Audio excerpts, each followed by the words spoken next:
Test 1 2. Test 1 2. Test 1 2. Test 1 2. You good? Test 1 2. Are you good? Test 1 2. Are you good? Test 1 2. You good? Test 1 2. You good? Okay.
Can you hear? Can you hear? We'll be starting in about 2-3 minutes.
It's a wonderful sauce. Eh? It's a great sauce. I know. You don't like it?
Says who? Look who's talking. That's when they get into the White House. Look who's talking.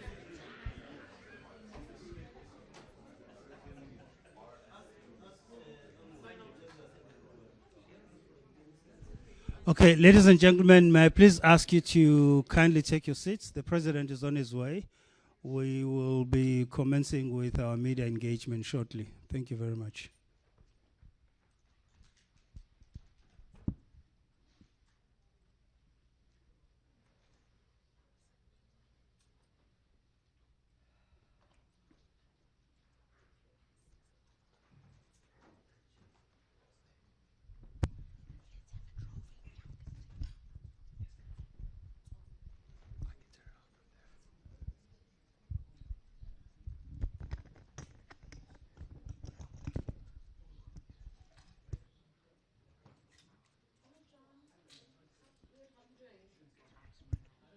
It's Minister Steenhuisen.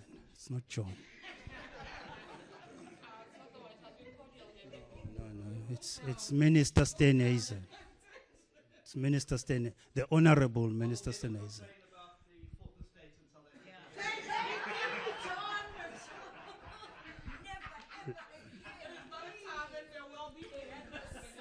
Let's settle down. Order. Let's settle down.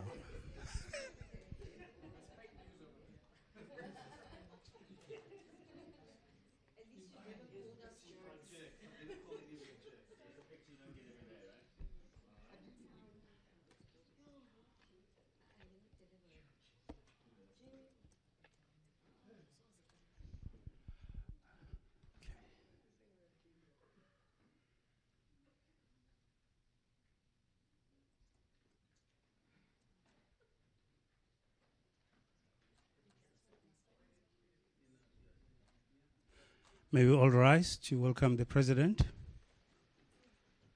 of the Republic of South Africa.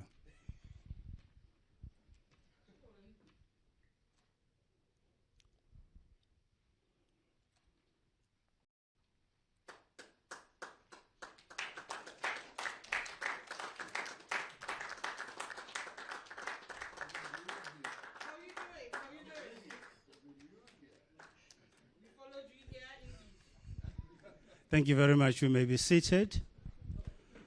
Mr. President, ministers present, DGs, senior officials, advisors, colleagues from the media, welcome to this brief media engagement following a very successful bilateral engagement with President Trump and the members of his administration.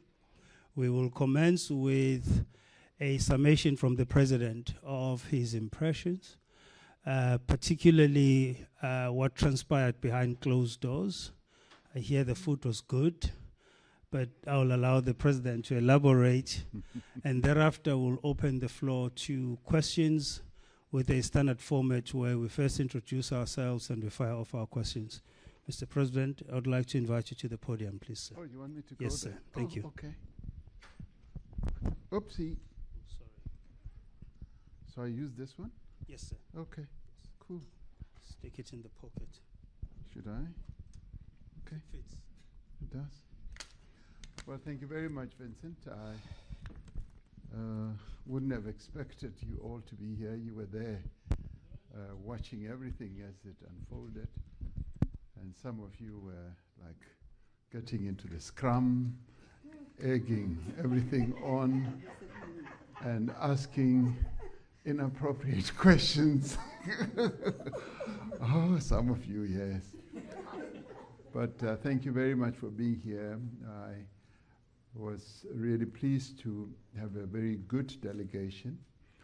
Mr. Adrian Go, who is one of our social partners from business, has been here as part of the strategic team, but in the end, because of the numbering of the delegation, could not be fully accommodated. I was rather sorry about that, and we tried everything, but they stuck to certain numbers. I was delighted to have the president of COSATU with us, who we were able to muscle in, and also to have the 4 ministers in the delegation. Minister Lamula, of course, International Relations Minister, Minister Tau, Department of Trade, Industry and Competition, and Minister Nchaveni, and Minister Steenhuisen. It was a really good, unified, diverse delegation, which was also supported by outstanding South Africans who are golfers and a businessman. Mr. Johan Rupert was there, as well as Eniels and Retief Goosen.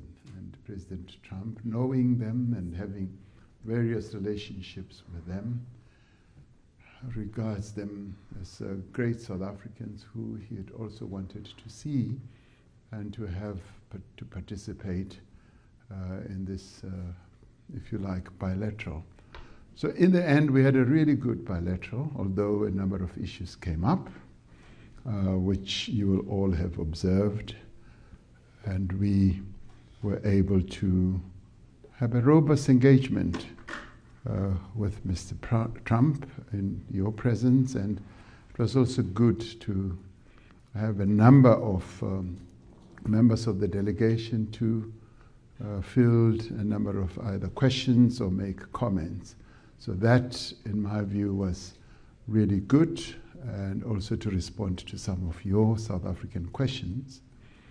Following that engagement, which you all witnessed, we retired to what I think they call the cabinet room for lunch. And we had a rather pleasant lunch. It was quite delicious, and 3-course meal, and we were able then to have really good in-depth exchanges with President Trump and his other officials.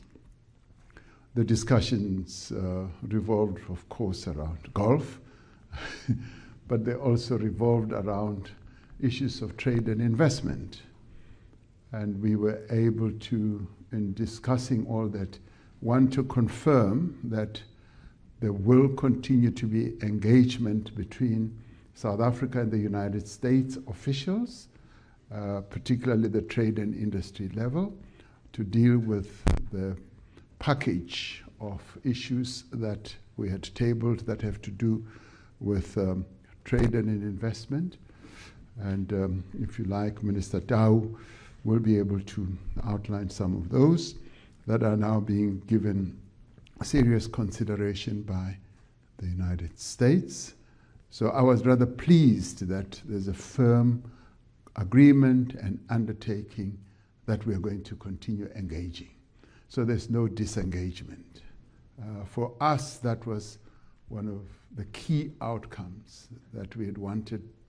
Our objective in coming here was to reset relations between the two countries and to reposition our relations, which had become contaminated by some of the issues that had been raised during the engagement, or what many people thought was also contaminating relations, for instance, the ICJ case and Ukraine, Russia, and all that. And it turned out that, yes, President Trump's concern is about the safety of people in South Africa, much as he zeroed it down to, say, white farmers. We kept saying there is a security problem, and we're not running away from that. There's criminality, and we even sought to deal with it from its genesis, that in the end, when the economy is not growing, when there's poverty, when there's unemployment, one of the social ills that we get as a derivative is criminality that spreads itself around the country. It's not only on farms or rural areas, it's even in urban areas. So he expressed his views about that, and I was rather pleased that quite a number of our compatriots were able to deal with that, including Minister Steenhuisen and President of COSATU as well. So in the discussions over lunch, we didn't dwell on that issue, it having been dealt with more thoroughly during the engagement in the Oval Office. However, they did ask, what help do you need? And we said, well, already in South Africa, we're utilizing some technology in one of the areas in our country, which we would like to see if we can be utilized. But the main thing we said in terms of assistance and help is investments. And we harped on that we require more investments from the United States, and we require a more positive disposition from the United States, because once the United States government and the president emits a very positive disposition towards South Africa, it unlocks a lot of investment, and investors would then be willing to come and invest their money. We want foreign direct investment. We want to keep the jobs that we have that have been created by US companies, and we want more and more US companies to come and invest. And Minister Tau also explained that one of the US companies has invested in a lithium company in our country, and that shows a positive disposition towards South Africa. We want that to increase, and one of the key confidence building measures or mechanisms is the engagement that is going to continue on investments, on tariffs, and an investment climate creation in South Africa, and our access to the American market, and continued discussions over AGOA are now going to ensue much more determinedly going forward. So for us, during the lunch discussion, that was the big takeaway, a very, very positive indication. Of course, we couldn't discuss details because those details will be ironed out during those engagements. Secretary of Commerce was present, as Minister of Trade and Industry was also present. We also discussed the G20. And we stressed that the G20, having been formed by the United States, of course, together with other countries, it's important that the United States should continue playing a key role in the G20, more particularly because I want to hand over the presidency of the G20 to President Trump in November. And I said, he needs to be there. I don't want to hand over the presidency of the G20 to an empty chair. I want to hand it over to him sitting in that chair in November. And he is going to give serious consideration to it. In fact, I expect him to be coming to South Africa, and he, having realized the important role that the United States continues to play in international or multilateral formations or organizations like the G7 and the G20, and he having said, of course, the G7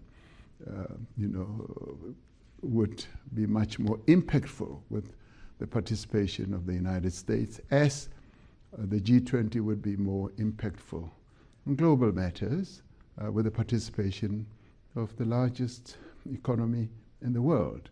So my takeaway from that is that G20 participation by the United States is going to be happening.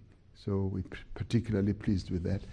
And in the other discussions that will happen in various channels, which are also led by Minister Lamola, we will also be dealing with their participation in the various committees and various summits that are taking place on an ongoing basis, because there was a pullback. So we want them to re-engage, and those discussions will then go forward. So all in all, I do believe that our visit here has been a great success. We've been able to achieve what we set out to achieve re-engagement with the US, to put the issues of investment and trade on the table, and to ensure that we continue engaging through the various other formations. It's good that his Secretary of Commerce was sitting right next to him, and they continued exchanging how our continued engagement will happen. So all in all, I'm rather pleased. I go back tonight having a sense that we have done well. I know that many South Africans were filled with a great deal of concern and fear that we will have a Z moment and all that. That did not ensue. And I know that you yourselves as the media, you wanted to see drama and something really big happening. And I'm sorry that we disappointed you somewhat when it comes to that. So, but thank you very much for having, for a number of you, come all the way from home to the White House. And I'm rather glad that they allowed you to come into the Oval Office. And that in itself was good. And they gave us a number of mementos. And I was given a book. So I gave him a book, a golf book, and he gave me a book as well. So that is good. Lots of reading indeed in the future. Thank you very much. Thank you. Thank you very much, Mr. President. We'll now take questions in the typical South African orderly format, as we always do, starting with Sherwin. Bryce, please. Where's Grace? Grace, you promised me a book. I know these people are going to ask lots of questions. Thank you, Grace. But I'm not going to take all the questions. I'll pose them to you and you can and indicate as you choose. And some of my colleagues, including Adrian, who's here, and Losi and the ministers will, but we're not staying here for long, are we? No, we're not. I've got a plane to catch. Yes, sir. Thank yes, you. sir. We'll Probably keep this just take brief. one question then. Thank you. Mr. President, thank you very much. I don't know what constitutes drama in your book, but that was very dramatic for me and for everybody else in the room. That was a dramatic Oval Office meeting, so I'm going to push back on that. In addition to that, can you clarify if there was any discussion around the African Growth and Opportunity Act? There's a lot of discussion about South Africa arriving here with a different option in their back pocket were that framework not to be renewed in September. And of course, it's critical to the trade relationship between South Africa. Did you get clarity? Did you ask about that? And did you discuss some of the geopolitical concerns? There seems to be a narrowing of the divisions that have framed the relationship on Gaza, that have framed the relationship on Ukraine. Was that part of the discussion? Are you going to work collaboratively moving forward in terms of arresting those two pressing issues? Thank you. Thank you, Sherwin. I'm going to take John.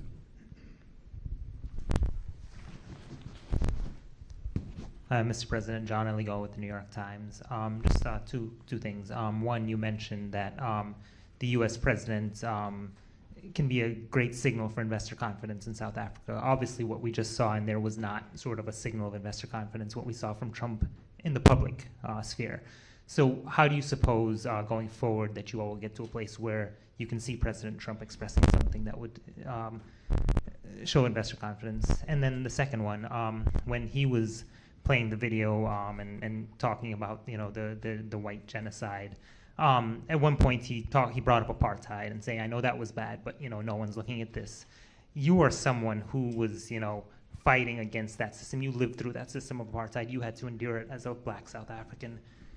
Obviously you're a very measured diplomatic person. Just what did you feel in that moment as a South African, as a black South African, when you heard someone try to equate a non-existent genocide to what you all experienced during apartheid? Thank you, John. Tsidi. Thank you, John.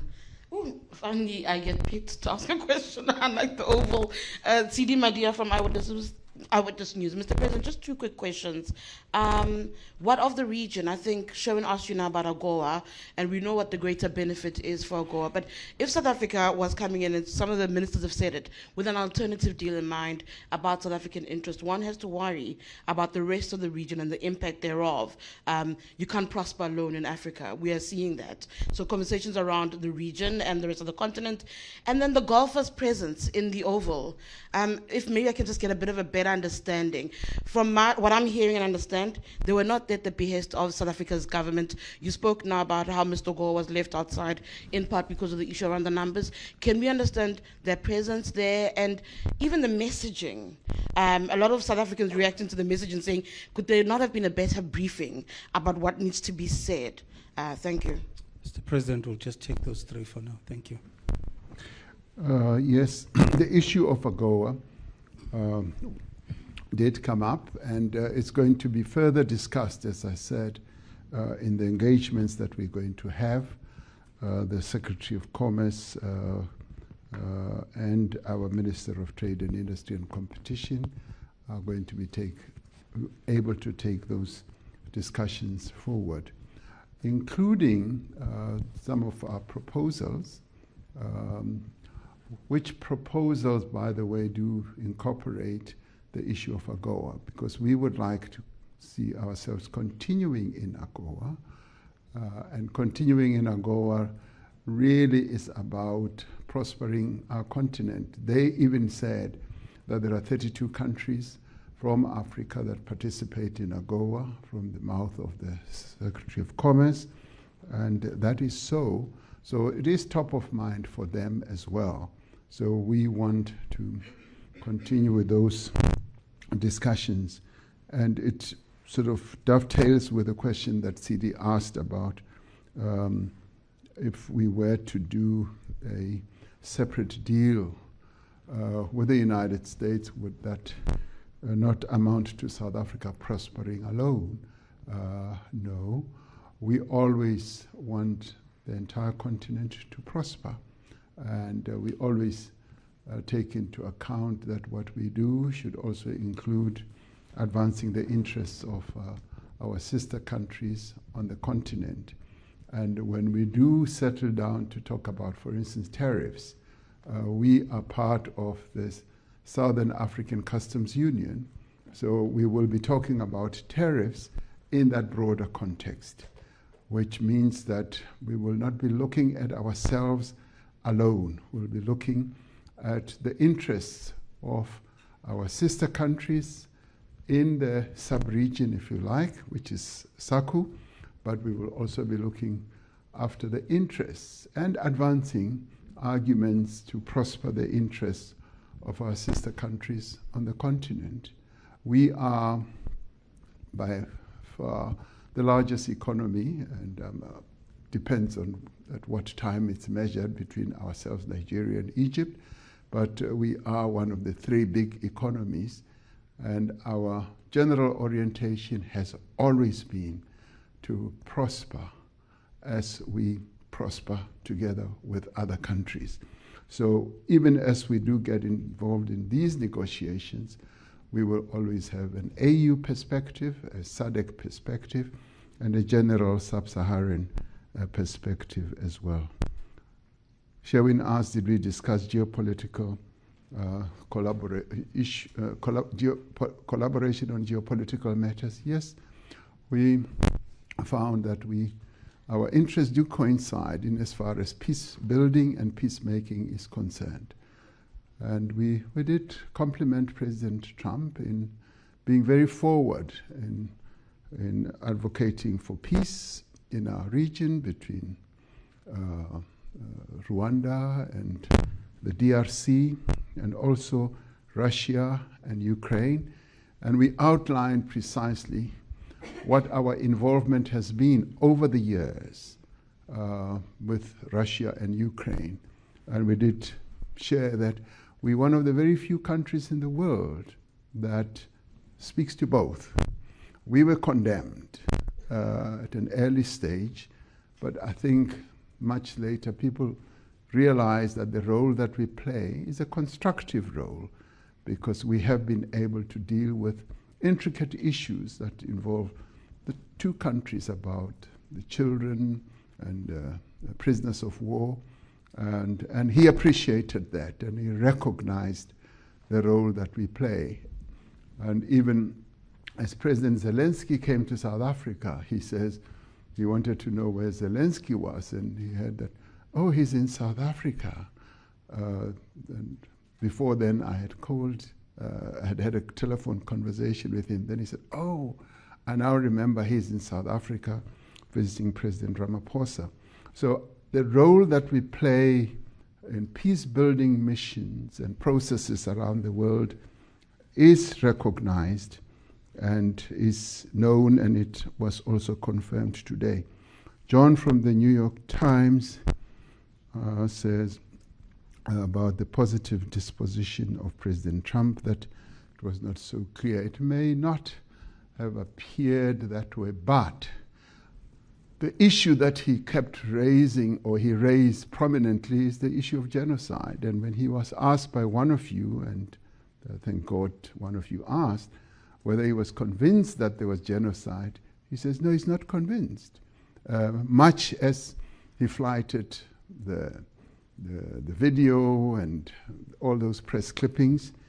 And in the end, I mean, I do believe that there is doubt and disbelief in his head about all this. And I think today's meeting, and particularly when he heard from the other members of the delegation, from Minister Steenhuisen to even Johan Rupert and President of COSATU, Losi, and all that, they spoke from their own experiences and what they know, and that in many ways will have deposited in his head some information about what he's been hearing and seeing. And I would like to see this as a process. And the fact that he and I have agreed that we're going to meet again, and we will meet at the G20. By meeting again, I'm not saying immediate, so that you don't say, when are you meeting, as you will be tempted to say. That we have said we will meet again, and of course, one of the moments that we will is going to be at the G20. So that is a process to ensure that the new information, or the real information, may I add, is really sort of registered in his head. The issue of whether what he terms as genocide can be equated to the struggle.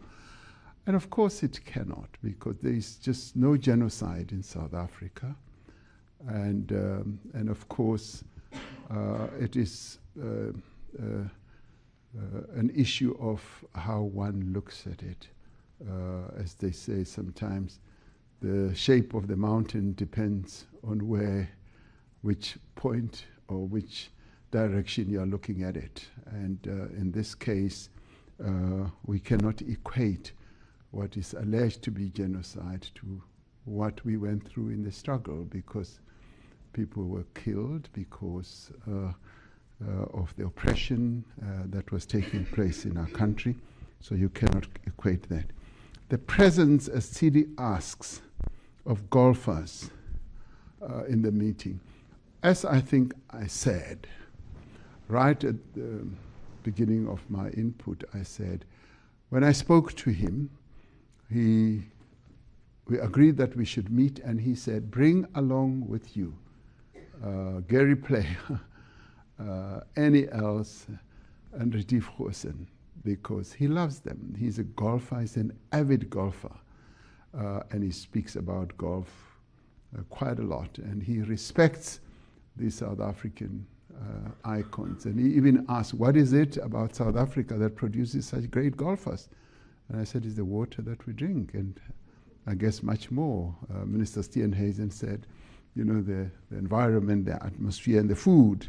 So he wanted to see them again, and to see them in a different setting, in suits and all that. Could there have been a better briefing?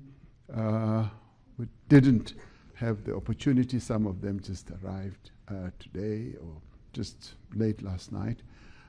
But it is what it is. And they spoke about their own experience. And it's an experience that we're not hiding. It is there.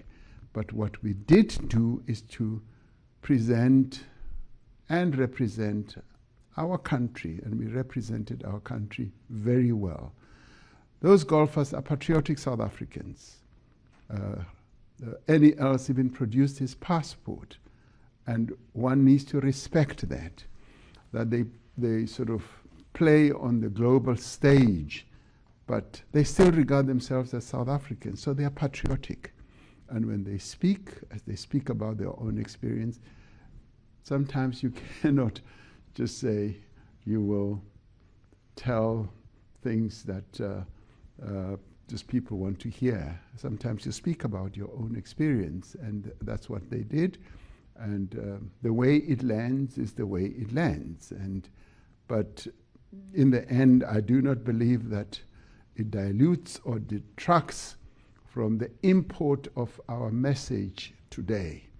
We were able to present South Africa, even within the challenges and controversies that have been spread around our country, but we were able in a very unified way to present the South Africa that we have, with all its challenges, with all its problems. That's what we did. Thank you, Mr. President. We're going to take a question from Annika and then come to Stembi. Annika. Thank you, President. Annika Last from ENCA. Mr. President, Annika, I saw you outside. You asked me questions. You want to ask again? Do you know that it's never enough? Mr. President, I just wanted to say I don't know if you drink alcohol, but if you do, you deserve a stiff whiskey. Give that man a bells. Give that man a bells. Mr. President, is Starlink part of the workaround package that's going to be offered by South Africa? And did the issue of the ICJ case against Israel come up during the briefing or during the lunch? Thank you very much. Thank you. Stembi over here. Can we pass the mic to Stembi? Sawubona Mongameli, Sithembile Cele from Bloomberg News. Maybe linked to Annika's question. One of the delegation mentioned the presence of Elon Musk's technology in police stations across South Africa. Did he have a mandate from yourself to make that request? Do you support it? And did it come up behind closed doors? Anything related to Elon Musk, whether it's Tesla? You've previously said that you are keen on his investment in the country in any shape or form. And then in terms of the proposals that were on the table, you kept mentioning critical minerals. What does that deal look like? What shape or form does it take? And lastly, where is your special envoy, Mr. Mcebisi Jonas? Is he not here because there was an issue with the US administration, or are there other factors? Thank you. Thank you. And last question to Pearl. Just behind you. No, I'll come to you. I'll come to you. Welcome to Washington, Mr. President. I'm Pearl Matibe. I live in Washington, have been here for a quarter of a century, and I'm here for Daily Maverick. So on a more positive note, if I may, food is always, will add color. So if you could share a little bit, Mr. President, what did you enjoy on the menu? And then also, to achieve the common ground that both yourself and President Trump would like to achieve, and the economic prosperity of both peoples, that cannot be achieved without security, right? And so I know that you did mention to President Trump that you don't have a plane to offer him, and I know South Africa has not had a C-130, although the United States did provide a C-130 to a neighboring SADC country. Secretary Hegseth was in the room, and I'd like to find out the Pentagon issues in terms of assisting, or I know military drills have been a point of tensions in the past regarding China and Russia, as China's been the United States' key adversary. So could you share anything, was there anything in terms of security, and a little bit about what did you eat for lunch, and was there any Diet Coke or in McDonald's or anything of that nature? Thank you, Pearl. President, I'm going to take the last question from Zianda. Zianda, you'll have the last question. Thank you. Thank you very much. My name is Zianda Ngobo from Newsroom Africa. Just linked to my colleagues' questions. Did you have a moment to speak to Elon Musk? He didn't quite use that opportunity in the Oval Office. In particular, when it comes to Starlink, we're told that Communications Minister Solly Malatsi is due to issue articles for an equity equivalent program. Are you aware of this? Is this something that came directly from you? And on the issue of the so-called persecuted white Afrikaners, Secretary of State Marco Rubio has been doing a media tour in the last couple of days while you were here in Washington, and he was basically saying he's wanting to extend the scope of this refugee program. Is that something that came up? I know you said you didn't get into the details, but that's still something that would have surely formed part of the discussion. Thank you. Thank you very much. Mr. President, that's the last round of questions in the interest of time. Thank you. Oh, you're not going to allow my ministers to talk. Oh, yes, yes. We'll allow the ministers after you. Yeah, because they can just round off a few things. Aninka, the Starlink issue, was it part of our discussions? No. What we were able, and this is part of the offer or the package that we're talking about, is creating an environment for investments to take place. What do we want? We want US companies to come and invest in South Africa. That is a real deal for us. We want foreign direct investment. And to do that, we've got to create a conducive environment for FDI, for foreign direct investment. And where, for instance, in the past, we've been able to do so and attract US companies and utilize regulatory frameworks such as instead of BEE compliance, you could have equity equivalence. And US companies have embraced that. That shows that they are willing to go along with our regulatory framework, which we have crafted to attract investors to South Africa. And many other countries utilize a variety of ways to do that. I know, for instance, I was reading that when Tesla wanted to build a gigafactory, car manufacturing factory in China, they were required to have Chinese partners. And they had a negotiation with the Chinese government, and in the end, they dispensed with that regulatory compliance and allowed Tesla to invest directly as a sole company in building a giga car manufacturing facility in China.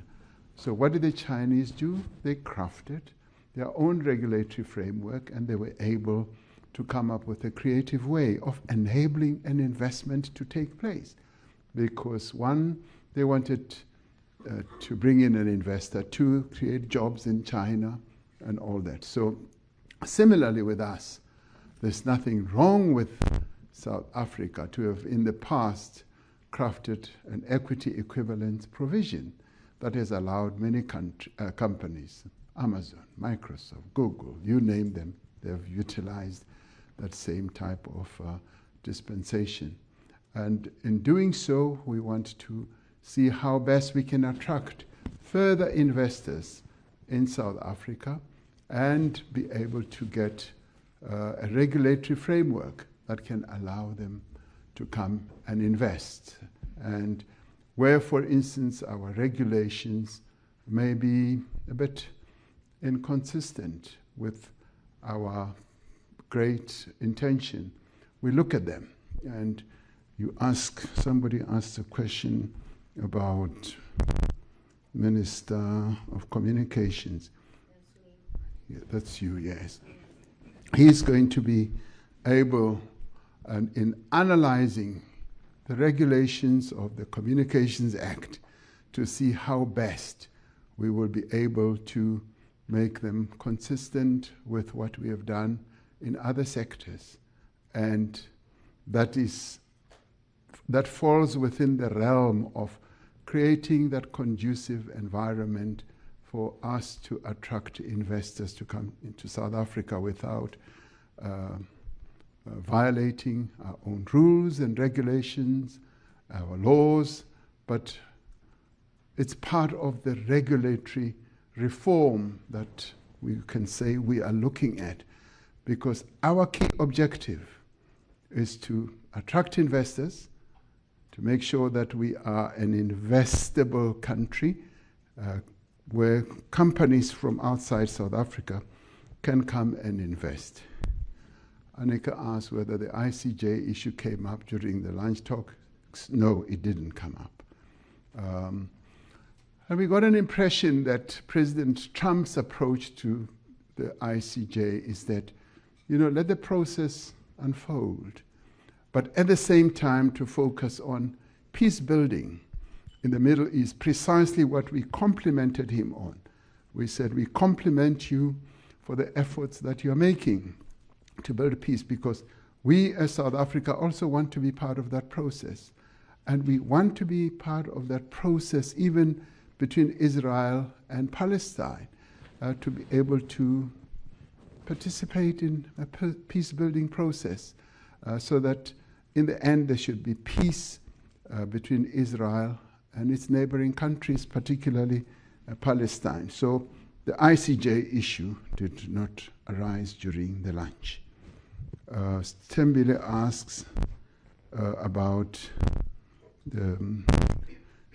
you wanted to ask about Tesla and the EVs.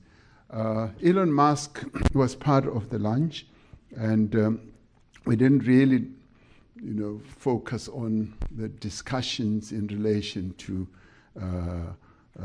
Tesla. The only issue he raised is that he'd like his Tesla cars to be in South Africa. He wants to import them, and of course there are tariffs, and the tariff discussion becomes part of what we are going to discuss between the DTIC as well as the Commerce Department. So all that is going to be part of a big discussion that will take place. The issue of critical minerals is also going to be discussed. We did make it clear to the United States that we have up to 9 critical minerals that they need in this country. And some of them we are now already exporting to them, so they are going to be part of the discussions we want to have. But we want to cooperate with them. But what did arise was also an interesting point, which will be taken forward, of how we mine and process minerals in South Africa, and then they can then take the processing further when they come to the United States. So how you work that equation is some of what will be discussed. But the important thing here is that there is greater acceptance, I would say globally, in having processing of minerals closer to source. That is being accepted more and more. We call it beneficiation, and we started pushing this idea some 3, 4, 5 years ago, and it's gaining traction. Once when I was in Europe at the G7, it was spoken about, and the then German Chancellor accepted it. He said, yes, we must stop exporting rock, stone, and dust out of Africa. We must process there. And this did arise during our discussions as well. So that is pleasing, but we must know that this is a process that is going to take time. You asked about Mcebisi. Mcebisi is in London. He's not in Washington. So once our delegation was all worked up, we knew that we're working with the delegation that's here, and Mcebisi Jonas is in London, and I think he would have gone home by now. And I was talking to him. Pearl Matibe, when are you coming home? You must come home. We need you back home. I'm here to help explain. We have great understanding on American. Okay. No, that's good. The food, you're interested in the food. The food was delicious. We had a 3-course meal, as I said. The main course was chicken breast, grilled, and with some asparagus and some other spinach and so on. It was very nice. We had a starter. I've forgotten what the starter was. So, and what do you call this? The dessert. I usually don't eat dessert, so I looked at it and it looked good. Some did participate. And you also asked about that they delivered C-130s to other countries. We still have a C-130. We have, I think, 2 or 3 C-130s. One is serviceable and the others are being repaired. They're magnificent planes, and they've served us very well for the longest of time. So we do have a carrier, which is a C-130. Did we have any discussions regarding the Pentagon? No. Although the Secretary of Defense was there, the discussions never veered towards issues of security. In that sense, it was more security for criminality activities that we need to really up our game. And it's good sometimes to share thoughts and views with various other leaders. We've done the same thing with the Chinese, with the Europeans, and they would like to see us doing much more. Zianda asked about Starlink. I answered Rubio, Secretary Rubio. I saw him for a while answering questions in, I don't know whether the Senate or whatever, and he was talking about extending the scope.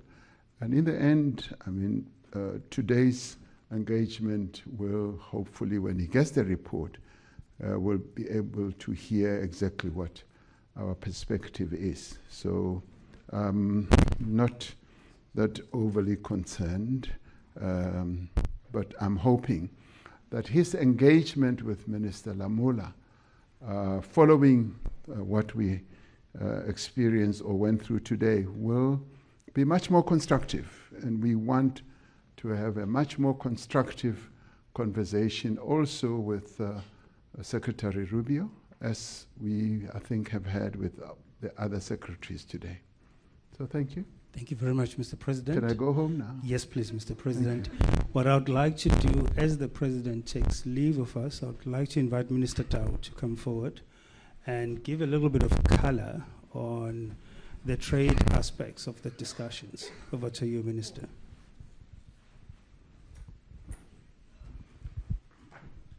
Thank you very much, Vincent and Mr. President. Colleagues, ladies and gentlemen, I'm not sure about the color. I'm not sure I'm renowned for any color at all, to admit. But I should say that after the golf discussions, I kind of got a sense the President might allow me a bit more time on the golf course. So that when we come back to the US, we're on par, pun intended. We have submitted a proposal to the United States with regards to a framework agreement focusing in particular on issues related to trade and investment.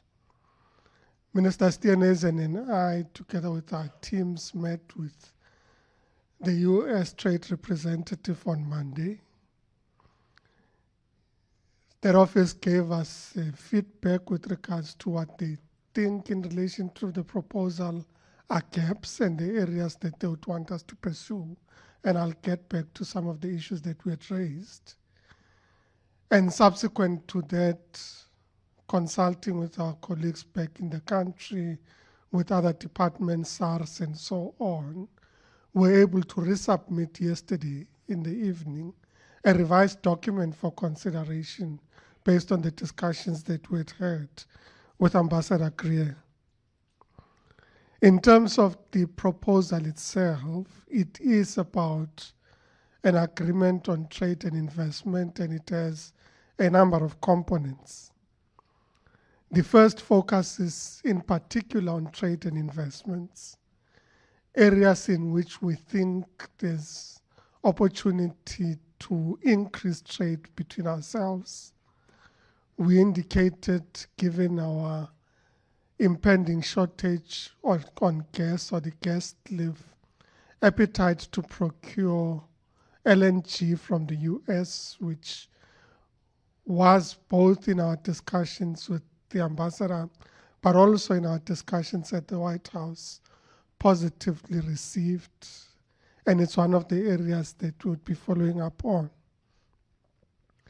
We also spoke about, in our trade and investment proposal, and I'm not going through the detail, but just components. So we dealt with trade and investment issues. We also dealt with issues in relation to AGOA and the feedback we received in our engagements on Monday with regards to AGOA was that this is a matter that currently is in Congress. So it would be important for us to follow up in Congress with regards to the reauthorization of AGOA. I should say that having met with the trade ministers in Africa at the recent Africa Continental Free Trade Area Council of Ministers, we've agreed to develop a collective approach with regards to AGOA, and the US has also indicated that they would be convening a US-Africa forum at which we intend to present in detail our proposition on AGOA. But as South Africa, we have it in our document that the reauthorization of AGOA is important. The other chapter that we had, or section that we had rather, related to the Southern Africa Customs Union, SACU, because of course we are in a customs union together with our sister countries. And the context of discussing SACU is because we negotiate tariffs as a customs union. And this is one of the areas that the US required a bit more elaboration. So we agreed that we'd have the issues on tariffs and non-tariff barriers added, which are the issues that we added yesterday. We also added a section on digital trade. And these are areas where the proposal is, these matters are firmly on the agenda. Our respective teams will almost immediately start negotiations. And then we had a section that dealt with the G20. And in our session, extended appreciation to the USTR, the office that deals with trade in the US. We expected appreciation of their participation in the Trade and Investment Working Group. This is the second Trade and Investment Working Group that took place in the Western Cape some 2 weeks ago, at which they were present, and we indicated the importance of us placing trade as crucial in the discussions related to the G20. And the President has indicated that, in fact, we continue to extend an invitation to our counterparts for our respective ministerial meetings, and of course to the Heads of State Summit. With regards to tariffs, which is a matter that I said has now been put firmly on the table, it is important that we restate that in fact 77% of products that the US accesses in the South Africa or engages with the South African market is actually tariff-free into the South African market. So that's an important statement, because in fact when we talk tariffs, we are only relating to them in relation to the products that are not listed in the 77%. And we think that it is important to acknowledge the 77%. We also indicated the reality that, in fact, with regards to the main products that we sell into the US, these would include some of our minerals, which minerals even under the reciprocal tariffs have been excluded, because of course they are in need in the US, and in reality we think it's an important issue in our considerations. When it comes to investments, I think I've made reference to that. I just want to make a quick comment with regards to equity equivalence. Firstly, to make the point that almost 10 US companies invested in South Africa are participating in the equity equivalence program. And equity equivalence is a regime that was created for multinationals to be able to invest in a destination where they say, but we can't sell off portions of our company into your local company or environment. Therefore, we create a regime of equity equivalence, and we have some very exciting equity equivalent programs. So we have Ford participating in the automotive industry fund, which fund is a consolidated fund where the original equipment manufacturers in the automotive sector are participating in a manner that enables supply and enterprise development. So they are building the capability and capacity of their own suppliers in our region, which increases their ability to actually produce in the country. So it's actually a positive indication in terms of equity equivalence. Citibank recently announced, which is one of the more recent ones, a partnership on the investment in a special economic zone, which is the VAL Special Economic Zone, as part of an investor initiative that they are participating in. So we're having these schemes where investors find great opportunity to enhance their own investments in the country through equity equivalent programs. And of course, we design this in line with the respective sectors or companies. I should say we are continuing to pursue Tesla with regards to investing in South Africa as part of the original equipment manufacturers, and we intend to pursue that discussion with them. I remember, Mr. President, when we met with Elon Musk in New York last year, you raised it specifically. And at the time, the response was somewhat muted. I suspect today it was a bit more indicative of appetite to engage with us. But like any other investor, we're going to continue to pursue investments into the South African economy and to pursue partnerships. The last comment is with regards to critical minerals. Of the US's list of critical minerals, we supply 12 of those critical minerals into the US market. 9 of those 12, we are the main provider of those critical minerals into the US market. So they are an important partner with regards to critical minerals. The President was indicating that, in fact, yesterday a transaction was concluded at the Johannesburg Stock Exchange or Securities Exchange with regards to an American company, ASP Isotopes, buying into a South African company for the production and beneficiation of helium in the South African context, which is amongst the critical minerals that are required in the US context. So it is an indication of appetite to invest in South Africa. But we've also said, can we jointly look at enhancing exploration and investment in minerals and mineral beneficiation, which message has been positively received. The detail, of course, is subject to our engagements, and the 2 presidents gave us a directive to ensure that we are able to follow up on these discussions, including on the framework agreement that we've put on the table. Thank you very much.